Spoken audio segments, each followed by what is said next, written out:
Hey, good morning, everybody. Chad Keeler, field agronomist for Beck's Hybrids, East Central and Northeast Illinois. Today I have with me Dan Hurd. Dan is a seed advisor for Beck's in Central Illinois, mainly covering McLean and Livingston counties. And we just want to bring to you some things that could be possible challenges this upcoming week, Dan, with the weather forecast. I know all of you are looking at that forecast for this week, and hopefully we'll have a chance to resume planting as soon as things dry out in some of those lighter rainfall area totals.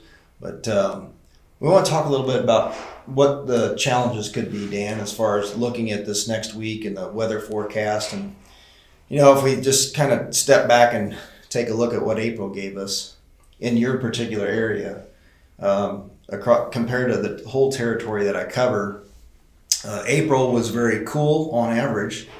One of the coldest ones on record. In fact, GDU accumulation in this area in the month of April was about 140 GDUs, and that's about 60 less than the average, 30-year average. So that's normally we get about 200 heat units in the month of April. So we were very cool. But in your area, you had quite a bit of your territory that was dry enough and did experience some good enough soil temperatures over 50 degrees to promote rapid germination. So as we look towards this next week, what do you think the concerns are going to be? And let's talk a little bit about what those potential challenges could be and what our recommendations might be. Yeah, so looking at the upcoming forecast with the wet weather we've had here the last 2 days, and then the heat and wind that we are potentially going to be facing the beginning of next week, crusting is going to be one concern on certain soil types, as you mentioned, Chad. Obviously, tougher soil types, clay content, are going to crust more than your black dirt. So that is one potential concern that I have going into next week.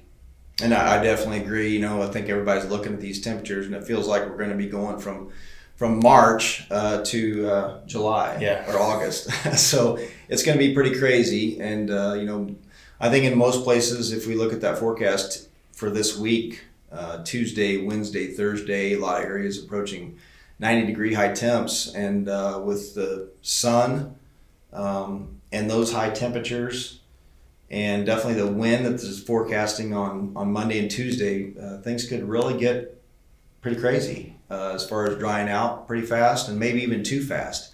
I don't think there'll be a lot of activity early in the week, Dan, but that seed that's going to be there trying to come through the crust is going to have a challenge. Yep. So our recommendations at this point are to at least try to get out there and check those planted fields. As an example, in this general area, if a guy planted April 25th, 26th, 27th, somewhere in there, looking at maybe Sunday night or Mother's Day or Monday morning, probably about 80 heat units that have accumulated since planting. And it takes about 100 to 120 heat units for corn to emerge from planting time. So, go out and check those fields and see. Now, it might still be a little bit wet, and that's going to be hard to assess what type of a crust or how thick a crust or how hard of a crust. But what would you recommend they do in that case if they go out, say, on Tuesday on some of these lighter soils and find a hard crust that they think is going to develop?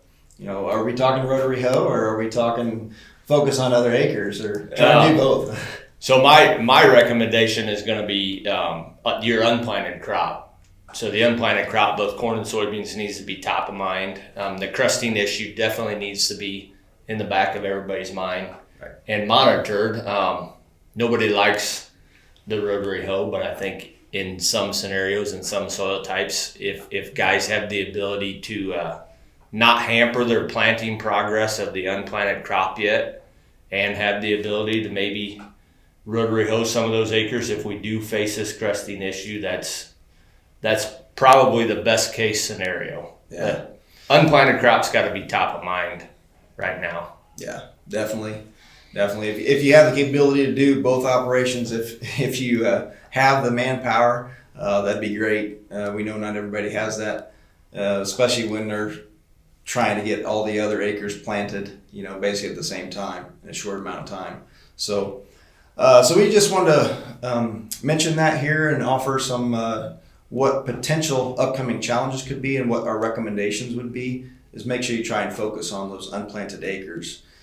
The other thing I would say, throw in here, Dan, is those unplanted acres, we don't want to make, after this rainfall that we've had, we want to make sure guys aren't getting out there too early, because with that heat and sun and wind, doing a little bit of tillage can really turn into hard rocks real fast. Yep, so, and the wind and the heat challenge that we're talking about with the planted crop is also a challenge on the unplanted crop too, because if we start crusting over, that hampers the ability for the subsoil to dry out with that crust on top. So lots of concerns. I wouldn't call them great concerns right now, but definitely wanted to make everybody aware and give our input on it. Yeah.